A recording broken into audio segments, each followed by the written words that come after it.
Now, people, the police have confirmed that the 5 people killed in the crash Sunday along the Salt Marsh Main Road in Trelawney were from Spanish Town and Portmore addresses in St. Catherine. They were reportedly on their way to a party in Hanover. However, their identities are still being withheld until their immediate family members have been notified. According to the police, the minivan they were traveling in overturned along the Salt Marsh Main Road about 2:30 a.m. 2 of the occupants died at the scene, while 3 others succumbed to their injuries at the Falmouth Hospital. It is understood that at least 2 of the other 7 individuals who were injured in the crash have since been treated and released. People, I want to know if you take me foolish advice. You see, anytime you go sit down in a vehicle, please me I beg you, put on a seat belt. You hear? Put on a seat belt. Because you see the lady will drop out of the front seat of the bus and bust her head. Anyhow, she did have on her seat belt. Me can tell you say, her head wouldn't bust out of the upon the ground. It is not a normal sight. Me I tell you. Zin, and worse, she got fat again.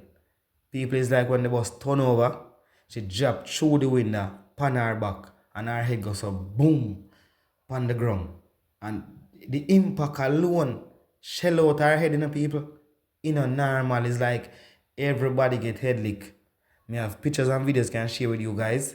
Just click the link in the comment section and please, me I tell you something, You see when you join a group, don't leave. Because if you leave, you're not going to see nothing what you have to see. So don't bother join a group and then you left and talk about you and share this and share that. When you join a group, stay in a group until you see what you join a group for see, because everything I go send in a group. Once me say it, I go send in there. When you hear that, and please like the video. Anyway, continue listening. Click the link in the comment section for the pictures and videos. I'm out. So I picked up my first barbell at 17. And at that time, as a black belt, I wanted to strengthen my roundhouse kicks, my front kicks, and I wanted to be able to, if I punched somebody in their solar plexus, I wanted them to feel it. So at that time, I said, I need to start strength training. And it coincided around the same time, over 30 years ago, when I entered Miss Jamaica. And at that time, it wasn't the expectation for women to go in the weights room because step classes were now in and cardio was considered the standard for women. So they, did little jogging, and it was all about that being in the aerobics room. Because weightlifting was considered, for men, it was considered too intense. And women they said they didn't want to look tough or bulky. But I wasn't interested in feeling soft. And I certainly wanted to feel strong. I wanted to be able to move things. And even then, even though I couldn't quite articulate it to the instructor in the weights room, I knew that strength wasn't only about aesthetics. You have to be strong, not only look strong. So that was about intention. But what I didn't realize at that time was just how much that one decision would shape the course of my life, even 3 decades later, because weightlifting for me at that time wasn't just a season, but it was for decades. And in August, most of you know I turned 50, and I still lift heavy weights. I do it several times a week, and I haven't slowed down. If anything, I've actually deepened the practice. And people often ask, well, Lisa, what do you do to stay energized, focused, steady? And they somehow expect this overcomplicated answer, a secret. There's no secret. The truth is I lift heavy weights and I've stayed consistent. There was a point where I was pushing 5 plates on each side of a leg press machine and squatting 250 pounds. And I can still do that. I don't do it, every day, but I maybe do it once every 2 weeks or once a week. I don't drink alcohol. I follow a high protein diet. I add more good fats to that diet and really more fibrous vegetables. I stay away from very highly processed foods, deep fried foods or sugary foods.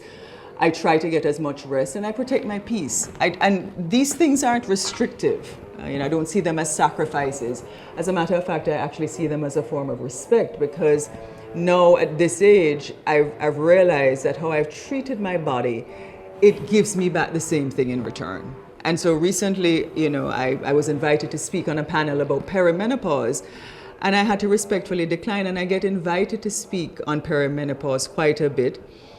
And I have to decline because Not because it's not important, it's extremely important, because there are a lot of women experiencing very, very traumatic things almost overnight as a result of perimenopause and menopause.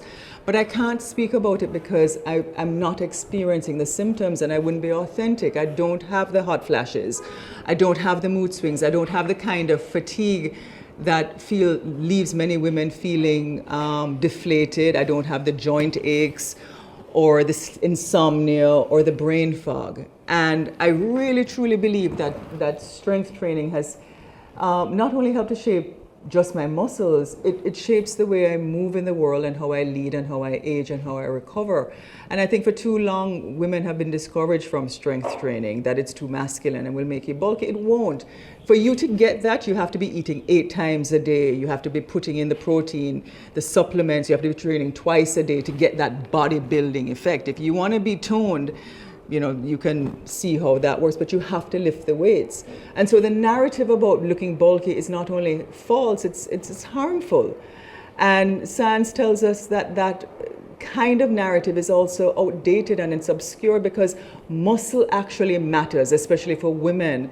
And the earlier we start building muscle, the better off for us, because it supports bone density, metabolism, insulin sensitivity, joint health, in all areas where women, especially as we age, become more vulnerable.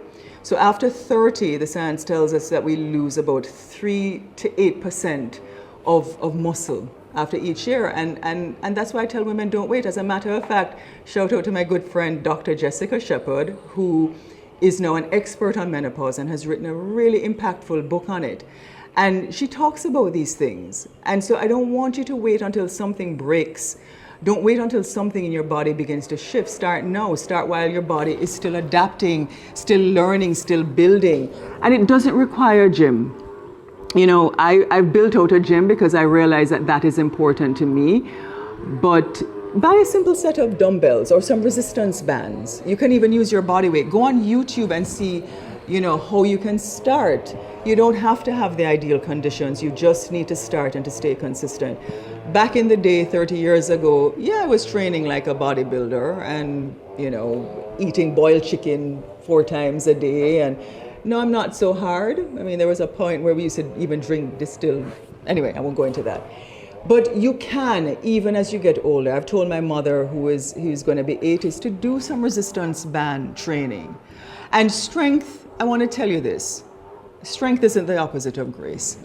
As a matter of fact, strength is what allows you to carry your grace with more certainty, to stand tall, to walk with confidence, to keep these muscles tight, to make sure your hamstring muscles, if you're driving, or your glutes, don't pull on your back muscles so that you get back or lower back pain as you get older. And that helps. You need to do the research. And I'm not saying that lifting is the only path to aging well, but for me it's been an anchor, because I paired it with intention and listening deeply to my body. This lifestyle has kept me strong, yes, but more than that, it has kept me present. It has kept me grounded in some of the most intense moments of personal loss, political intensity, long seasons of uncertainty, and that's why I don't compromise my workout time.